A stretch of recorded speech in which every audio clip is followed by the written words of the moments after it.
Yeah, that's the one danger of social media that just keeps getting worse and worse as time goes on, is how easily you can create an echo chamber, and a lot of times how easily you can do it without even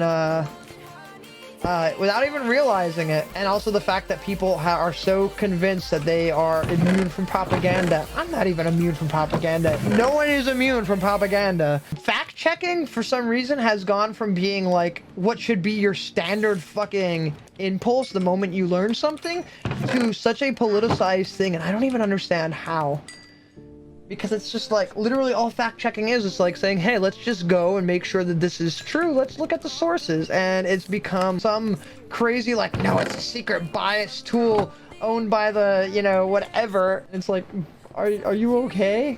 Is everything all right at home? Like, fact checking is like something that has made me like reevaluate a lot of my positions, because I started actively doing it more and more and realizing, hey, there's a lot of context left out of things. There's a lot of nuance to these situations, and it just, I mean, there's things that I look back on my post from even like 3 years ago and I just cringe at how I, especially like knowing that there's a part of me that blatantly did like ignore like certain aspects or nuance just to, you know, go along with whatever point I was trying to prove.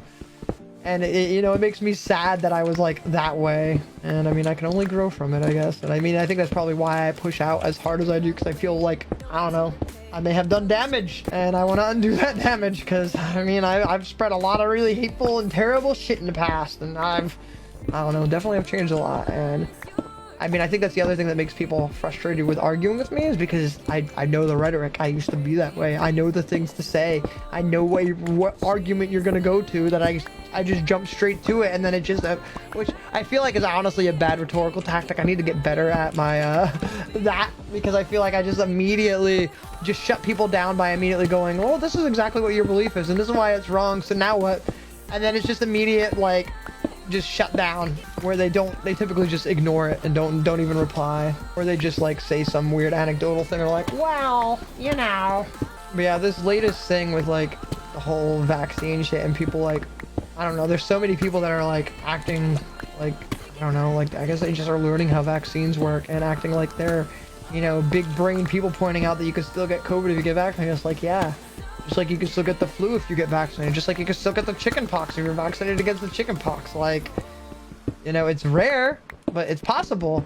And then also like, oh, you could still spread it. It's like, yeah, but you also, it reduces the viral load at which you carry with you and can possibly spread considerably, to the point where it becomes not as, you know, not as bad. Like, it's still definitely something that you need to be careful with, but definitely nowhere near to the level of virulence of an unvaccinated person. You know, at this point, most unvaccinated, I mean, I think almost all are just straight up anti-vax, even though they like to try to delude themselves into thinking that they're not. They use the exact same rhetoric that anti-vaxxers have been using for years, and it's just like really really sad that people like will just straight up ignore like all the data presented to them to try to like form a narrative, like, you know, oh, well, it was just made. It's like, no, like, the research on the SARS-CoV vaccine has been being worked on for the past, like, I think 15 plus years. So they had the baseline for it. All they had to do was work on like the mutation and twist, and I feel like people forget that. And it's just like, so whenever, like, I don't know, I just, like, when I made a TikTok explaining like something with it, and people were all like, oh, well, you know, it doesn't really matter, and it's just like, well, what do you mean? And they just like, you know, obviously just stopped when it was some random person who was like saying about how and then also saying about how apparently I got a good laugh out of this. Apparently if you get apparently the COVID vaccine will make you test positive for HIV for a few months. And I like heard this dude saying that, I read that and I was like, bro, what the fuck? Like, I have never heard that from any, like, reputable source, ever. And then, like, also the Ivermectin thing. Oh my god, that thing has been, like, a fucking riot. Oh no, fuck, I lost it. That has been a riot and a half because of just the way the rhetoric has been going. And, like, people think that they're so smart, being like, well, Ivermectin, there is a human version. It's like, yeah, but people are making fun of people for taking horse dewormer because doctors are not prescribing them it. They're literally going to fucking Tractor Supply Co.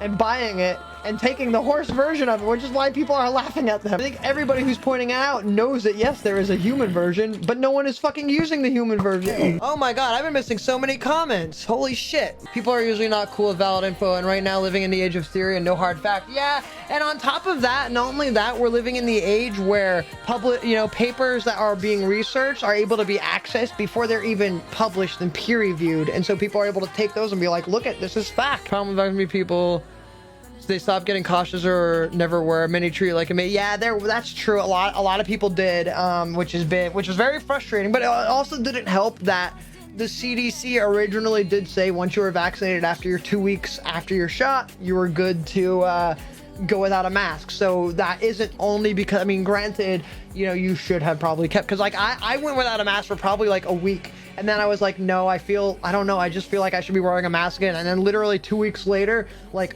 masks started coming around again, and they started being like, no, you need to wear one. And I was like, well, I guess I had the right mindset there. The fucking horse dewormer shit has been like so fucking funny and wild to watch, just because of the fact of just the mental disconnect, because the same people who are like, oh, I'm not gonna, there's not enough research on the vax, I don't trust it, are like, I'm gonna take ivermectin because of one single paper, which has since been retracted, said it could maybe work, possibly. We're still researching it. But with all these mandates and the way people have been getting like all like the way that they've been talking about has been so fucking insane, because it's just like, guys, do you know any of these things? Like, there's so many precedents that say yes, this is something that the federal government can do whether you like it or not. There's a lot of precedent. Like, I'm trying to remember some of the things. Like, there's people actually were brought up the 10th, I think it was the 10th Amendment, were like, oh, don't they know about it? Even though the 10th Amendment literally is something that actually is one of the precedents that says yes, the federal government can do this.